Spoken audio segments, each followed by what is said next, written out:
Now, Dreamweaver offers another interesting option for working with images. Let's click the Done button and let's just say that we've made our changes. Go back into Dreamweaver and let me show you the other option that you can use within Dreamweaver to work with graphics.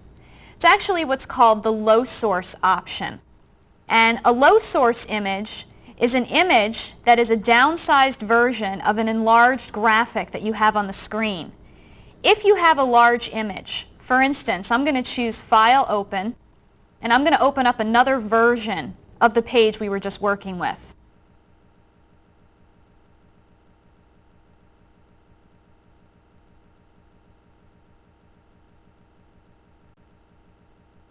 You'll notice everything here looks very similar. However, if we scroll down a bit, you'll notice what we have here, instead of 4 separate image slices, we actually have one image for all 4 graphics.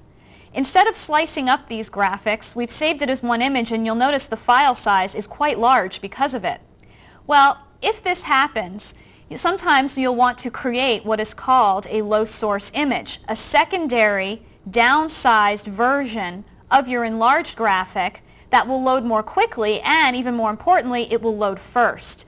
It will sit on the screen so your visitors have something to look at while the rest of the page is loading, as well as your large image. And once the large image loads, it'll load over our original graphic, the low source graphic. Your visitor won't even realize this is happening. Bottom line though, your visitor will see, or at least think, the image is loading rather quickly. So in order for us to create a low source image, we need to go back to Fireworks, but we're not going to edit or optimize the currently selected graphic in Dreamweaver.